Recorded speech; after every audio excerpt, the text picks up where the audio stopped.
Բարև ձեզ։ Մի քանի թեմաներ եք առանձնացրել եւ այսպես առավոտը բացվեց իմացանք, որ իրավապահները ներգրավել են Նարեկ Կարապետյանի տուն,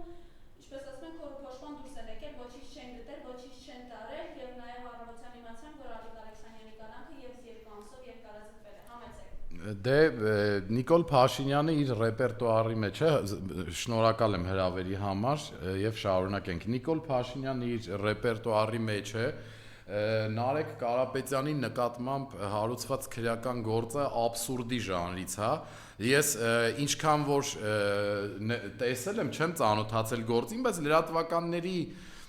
վերնագրերից հասկացել եմ, որ նաև այդ քրեական գործի մեջ կա այն, որ բարեգործություն են հիմա անում, որ Նարեկը գնում է լորի, չգիտեմ, կոմբայն, տրակտոր, գյուղացիների խնդիրները լսում է, նրանց օգնում է, նրանց ուզածը անում է, 5-րդ երեխա ունեցող ընտանիքին բնակարան է տալիս եւ ես ինչը ֆիքսեցի երեք հարցազրույցի ժամանակ, որ Նիկոլ Փաշինյանին ասում էին, որ ուժեղ Հայաստանը բարեգործություն է անում, բանես կոմեկում, ինքը իր պատասխաններն էր, որ ոչինչ, անեց կանենք, որ չի անի, այսինքն լկտի տականքներ են սրանք, հայ ազգի թշնամիներ են, հայկականության հակադարձ կողմն են այս երևույթները եւ նայեք ինչու՞մն է խնդիրը նախ անիմաստ էլի մտել են Նարեկի տուն խուզարկություն են արել Ալիկին ով ոչ մի բանում չեն կարող ապացուցել նրա մեղքը 2 ամսով եւս կալանավորեցին ես պետք է ասեմ որ Ալիկը փոքր տարիքի երեխա ունի ով իսկապես չգիտի որ իր հայրը ձերբակալված է եւ հասկանում եք մենք այնպիսի իրականությունում ենք ապրում որ Նիկոլ Փաշինյանի ուժը ում վրա չի պատում ձերբակալում է սա խուլիգանություն է սա խայտարակություն է եւ ես կոչ եմ անում եվրոպական կառույցներին արձագանքել այս երևույթներին արձագանքել այս մարդու իրավունքների կոպիտ, կոպտագույն խախտման, օրինակ Նարեկին ինչու՞մ եք մեղադրում, որ բարեգործություն է անում, ասում եք լոռիում տիմընտրություններ ալնելու, դա բարեգործությունը էլի դիտարկում եք, չեմ հասկանում, ես կաշառք, բա քո կնիկը Նիկոլ, Աննա Հակոբյանը, ամբողջ ընտրության ժամանակ իր բարեգործական հիմնադրամը չփակվեց, նույնիսկ լրագրողը մոտիկանում է Աննա Հակոբյանին ասում է, չեք պատրաստվում ձեր բարեգործական հիմնադրամի սպասվելիք, կատարվելիք բարեգործություններ ընտրություններից հետո անեք, են իր եղիտնի հայացքով նայում է լրագրողի վրա, սկիչ է պատասխանում, որ չգործեր բարեգործություն չանեին, կպատասխաներ, էլի։ Բարակո կնգա վրայով պետք է քրեական գործառույցի։ Ինչ ես մարդկանցից ուզում։ Այ հայի թշնամի գնացել է գյուղացուն տրակտոր ա տվել, գնացել գյուղացուն տրանսպորտ ա տվել, 5-րդ երեխա ունեցողին տուն ա տվել, որ մարդիկ ոգևորվեն, շատանա այս ազգանը, հայի թշնամի ես մի դու արա, դու էլ արա, ինչ ես ուզում այդ մարդկանց, լավ բան են անում, լավ գործ են անում, ինչի համար ես լարում այդ մարդկանց հետևից, լավ դու թուրք ես իսկականից, ես չեմ հասկանում, կամ համեմատեմ քո հետ, Նարեկ Կարապետյանին, որ մարդը եկավ Քարոզարշավի ժամանակ նախընտրական ծրագիր գրեցին, Այնը ինչը հիմա էլ անում են իրենց խոսք տվածի շրջանակներում անես չէ մարդիկ հիմա տիմընտրություններ սկսեցին կաշառք բաժանել իրանց խոստումները լավ տղերք են լավ մարդիկ են ազգի մասին մտածող ասեցին ու անում են բա չէ քո նման արա այն պռավի համար երեք կառավարության դեմը չտեսար քանի հոգի էր ցույց անում Խոսք տվիր, որ այդ մարդկանց պռավաները կվերականգնես, խաբեցիր, այ քո տարբերությունը Կարապետյան Նարեկի, Կարապետյան Սամվելի հետ համադրության մեջ, ընդեղ է, որ այն մարդիկ խոսք են տալի անում են, իսկ դու խոսք ես տալի ու խաբում ես, դու խաբեբա անձնավորություն ես, մյուս քո խնդիրը երեք ձուկ արտահանողները, երեք կառավարությունում խոսում էիր, ասում էիր, բանա, ես յուղոտ ձուկ չեմ կարում ուտեմ, Գցում էիր այդ արտադրողների վրա այդ ձուկը վատ որակ ունի դրա համար չենք կարող արտահանենք արա կուկուրուզու պերաշկի ուտող չես արա մի գլատոկով ուտում ես այդ յուղոտ ձուկ չես կարող ուտես Էսում ես խափում էսի չես խափում բռն ճենջոտ ձեռներով պերաշկին ուտում հետո ձեռդ քսում ես հետևիդ շորերիդ Ասենք ուզում ես հիմա հենց քեզ ձեռ չի տալի որ խոստովանես որ քո պատճառով ձուկ արտահանողները չեն կարող իրանց ապրանքը արտահանեն Ռուսաստան տնտեսության մաման լացացրել ես գյուղացիներին նեղ վիճակի մեջ ես դրել ծաղիկ արտահանողներին ծաղիկ արտադրողներին ձուկ բուծողներին, կաթնամթերքի գործանողներին, ծիրանի գործանողներին, բիբարի գործանողներին, սաղ քո անատամ քաղաքականության պատճառով մեր հայրենակիցները տուժում են, դրել ես մարդկանց մեղադրում ես, դու բիբարն ես վատցան է, քո կաթրամթերքն է վատ, այսօր են Ռուբեն Ռուբինյանը կանգն է ասում է, Սամվել Կարապետյանը շպիոն է, էլի կալուգացի մալո, այ իջևանցի, խոսք քերթող, լայվով, դու լայվով ես 7 սլոյանոց յուղոտ խոզը քերթ ես կուտես, ձուկը յուղոտը պատում է ես չես ուտի, լավ ում եք խապում դուք, ում եք էշի տեղ դրել էլի, ինչա ձեր ուզածը, Ռուբեն Ռուբինյանին անցնեմ, ասում է, Կարապետյան Նարեկը ասում է, Ռուսաստանին մեծ թշնամի է սարքում, ասում է Ռուսաստանն է ապրանքների վրա բան դրել, էմբարգո դրել, մենք ենք ռուսների այդ թշնամի սարքում, բա ով է սարքում, արա դուք Ռուսաստանին դաշնակցային բարեկամական հարաբերությունները սարքեցիք թշնամական հասրեցիք այնտեղ որ մարդիկ մեր ապրանքների վրա սահմանափակում են դնում գյուղացիները տուժում են ենքը գնացիր հա Պուտինին բան խոսք տվեցիր խաբեցիր քեզ այնց պահեցիր ասում է բան են անում իրանք են մեր հետ վատ վարվում ու այն մարդն է ասում Սամվել Կարապետյանին կալուգացի շպիոն ով Թուրքիայում վերապատրաստվում է եկե հիմա դարել է մեր երկրի ազգային ժողովի նախագահ Այս աբսուրդը մենք ոնց կարանք մարսենք, էլի ես չեմ հասկանում։ Կամ եւս մեկ արատավոր երևույթ։ Բռնեցիք մուլտի վելնեսը, ես Բարգավաճի Երիթևի նախագահն էի, հիշում էի այդ խնդիրը, այդ տարածքի հետ կապված։ Անընդհատ քրեական գործը հարուցված էր նրա վրա, որ մուլտի վելնեսը սխալ տեղ է կառուցած։ Հիմա հենց Ծառուկյանից ապօրինաբար խլեցիք, դարավ ճիշտ տեղ կառուցած, այդքան արդար մարդիկ եք քանդեի կարա։ Խլեցիք դուք եք օգտագործում։ Տիգրան Ավինյանին տվիկ էդի։ Սեփականություն խլող մարդիկ եք։ Սամվել Կարապետյանից հեծը խլեցիք, Գագիկ Ծառուկյանից Արարատ ցեմենտը, մուլտի վելնեսը, Օլիմպիավը, ինչունի այդ մարդը խլում եք սաղ աշխատողներին 10,000-ից ավել թողել եք սոված ու անտեր։ Դուք ես պետության մասին եք մտածում, թե ձեր գրպանի խուլիգանությունը էլ ինչ ձև է լինում։ Լավ, բա խուլիգանությունը ինչ ձև է լինում։ Լավ, եք մարդկանց սեփականությունը խլում, ես չեմ հասկանում։ Ինչի հիմա ինչ եք մեկնաբանում, որ խլում եք։ Դուք ո՞նց եք այս ամեն ինչի տակից դուրս գալու։ Կամ զանգել ես Վլադիմիր Պուտինին։ Խնդրում ես, որ ապրանքների վրա դրած սահմանափակումները բացի։ Սահմանափակումները բացի կներեք։ Տեսնում ես, ասածդ չի անում, սկսում ես քո ռեպերտուարի մեջ էլի մարդկանց անուն կպցնել, բա ում հետ էր խոսում, որ ես վարչապետը չեմ, բա ինչ, ոնց ես վարչապետ են մարդը քեզ շնորհավորել է 5 տարի առաջ օգոստոսի 3-ին այդ 5 տարին լրանում այդ նոր վարչապետ ընտրվելուց հետո հլտես հետդ կխոսա, հլտես քեզ կկանչեն ԵԱՏՄ գագաթա ժողովին։ Հələ տես քեզ բանի տեղ դնող ելնելու, հա, հələ դու ունես մեծ բորշ ես սարքեն ես բաները սկսե ոտիդ, որ չես կարանալու սրա տակից դուրս գաս։ Նիկոլ Փաշինյան։ Եվ ես նաև մեկ այլ երևույթից եմ ցանկանում խոսել։ Այդ այսօր Facebook-ով տեսա այդ ԱՄՆ-ի դեսպանին։ Փարաքարից գնացել է հասել է Ամերիկա դեսպան։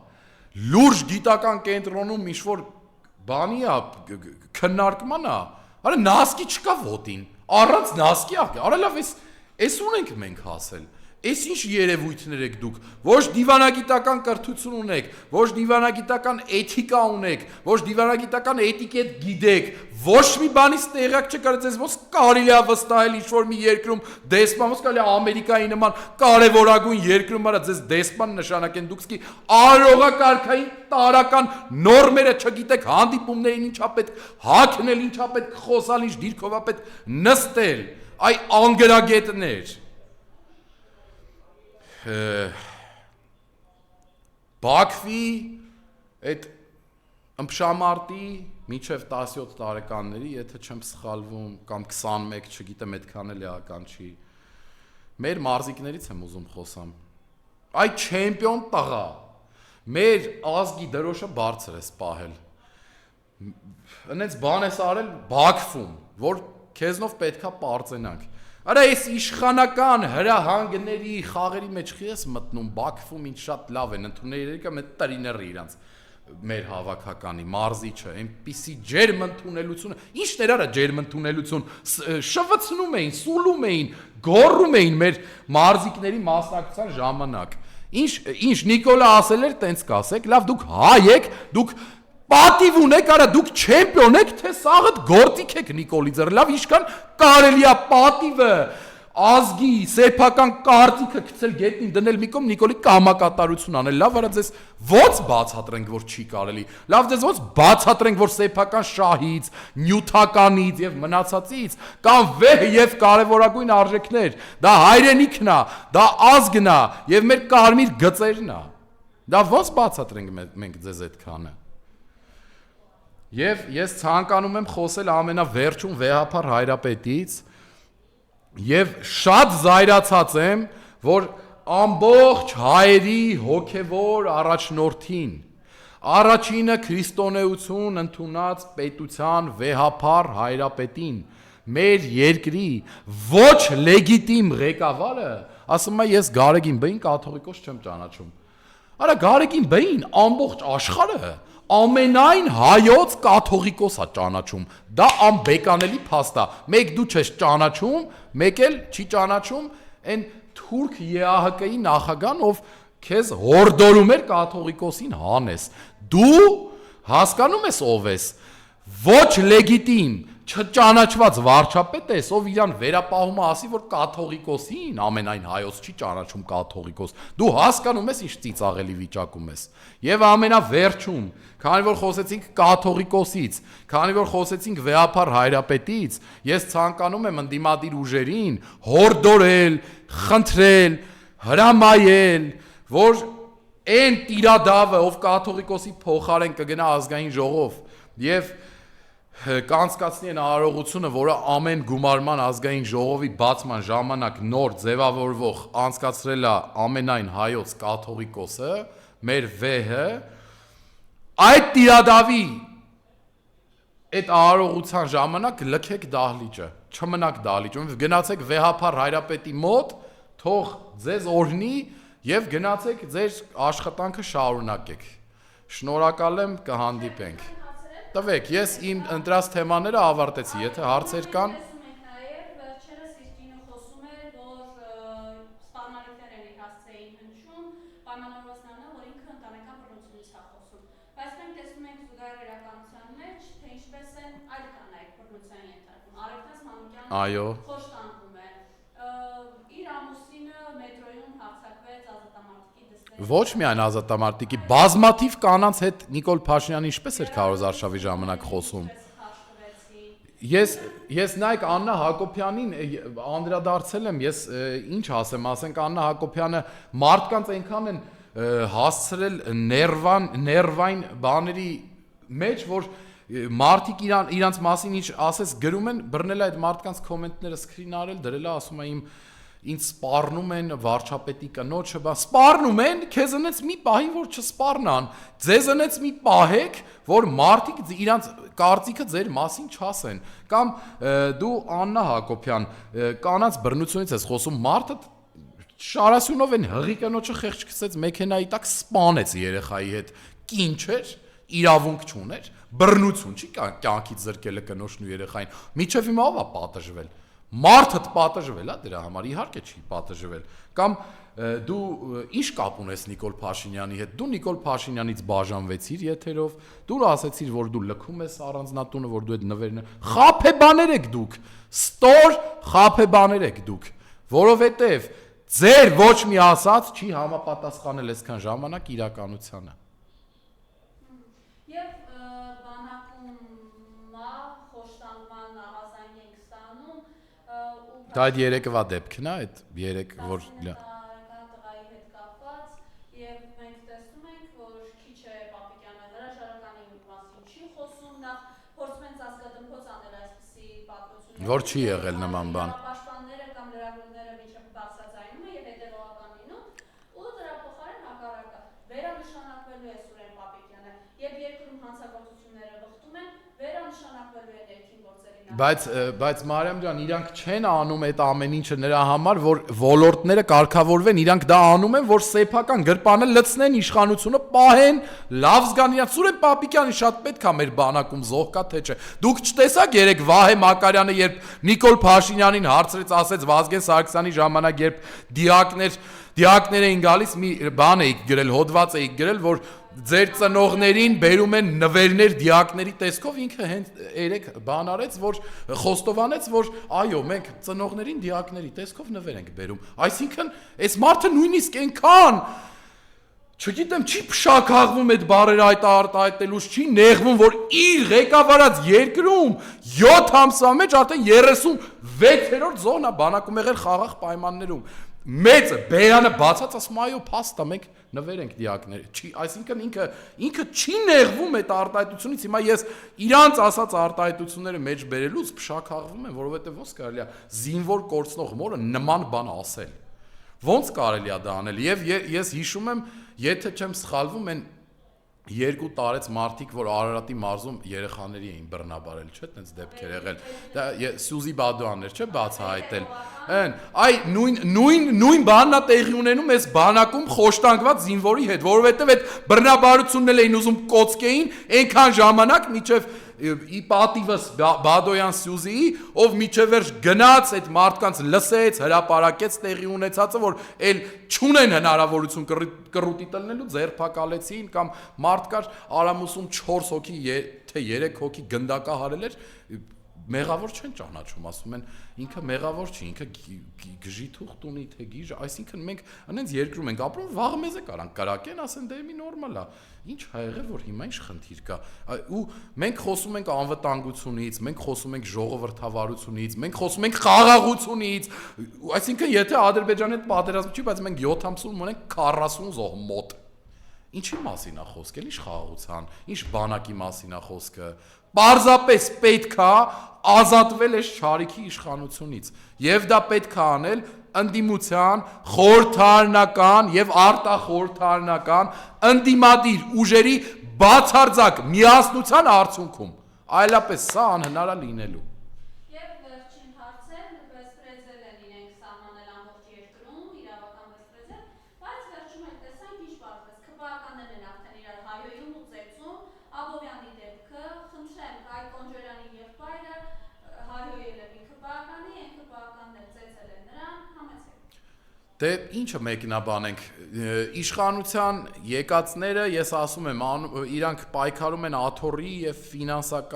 իրենց ֆինանսական վիճակը էլ ավելի բարելավելու համար։ Հիմա շահերի բախում է, Կոնջորյան Հայկի աղբերը եղել է այդ շենքերի կառուցապատող կազմակերպության տնօրենը 160 քանի միլիոն թռ է գնացել է, այն մյուսն էլ ԿՊ-ական է, ծեծել է, որ այդ ամեն ինչը հետ ստանա, բայց միջև ծեծելը Հայկ Կոնջորյանի եղբայրը նրա կինն էր, չէ՞, ասում, որ տան մոտով անցնելուց հայհոյել է մի տգեղ պատմություն, որին չեմ ուզում անդրադառնամ, որովհետև նիկոլականներով թող իրանք հասկանան, իրար միս ուտեն, ինձ ինչ, իրար խփել են, ծեծել են, նորմալ բան է դարել մեր երկրում այդ ամեն ինչը, բա իհարկե, բա նորմալ բան է դա դարել մեր երկրում, որովհետև Նիկոլ Փաշինյանը մարդկանց ինքնագիտակցությունը եկած օրվանից փոխում է, էժան նմանատիպ բաներով, որ մարդը հայը չունենա կարմիր գծեր, հայը չունենա ցեղասպանության նկատմամբ պահանջատիրություն, որ հայը մոռանա Արցախը, որ այդտենց կենցաղային բաներ լինեն, էլի խնդիրները։ Էդ է։ Խնդիրը նրանց համար փողն է, իշխանությունը ու աթոռի մախի Գագիկ Ծառուկյանին, որ ձերբակալել են։ Էլի գույք խլելով չէ զբաղված։ Միանշանակ նրանց խնդիրը սեփական բյուջեն լցնելն է, որովհետև հասկացել են, որ հեսա գնալու են իրանք։ Այսքանը։ Դրանով է պայմանավորված, այսինքն իրենք գիտակցում են, չէ, որ իրապես իրենք չեն հաղթել եւ այս ռեպրեսիան։ Չնայած հաղթանակի մասին բացարձակ խոսք չի կարող գնալ։ Նիկոլ Փաշինյանը ասում էր, որ եթե ես սահմանադրական բացարձակ մեծամասնություն չհավաքեմ, չէ 55-ից 60%, սեպտեմբերին լինելու է պատերազմ։ Ասել է թե չէ տենց բան։ Իհարկե ասել է։ Դրանից առաջ էլ ասում էր խաղաղություն եմ հաստատել։ Հիմա սեպտեմբերին պատերազմ լինի թե չլինի, ինքը ստել է արդեն։ Դա 1, 2, ասում էր այն մարդը, ով 50%-ից ավել ձայն կհավաքի, անբեկանելի վարչապետ է։ Գագիկ Ծառուկյանի խորհրդարանից ստորաբար դուրս թողնելով 60,000 քաղաքացու ձայների վրա թքած ունենալով, վերահաշվարկի արդյունքների վրա թքած ունենալով, Սամվել Կարապետյանի եւ Ռոբերտ Քոչարյանի բազմաթիվ ձայներ գողանալով նույնիսկ Նիկոլ Փաշինյանը 49% ձայն է հավաքել, որը թույլ չի տալիս իրեն իր ուզածները անել։ Եվ միանշանակ սա Նիկոլ Փաշինյանի վերջն է։ Սա Նիկոլ Փաշինյանի վերջն է։ Մենակ ընդդիմադիրները բոլորը պետք է միշտ հիշացնեն, որ ինքը լեգիտիմ վարչապետ չի եւ չի կարող այլևս լինել։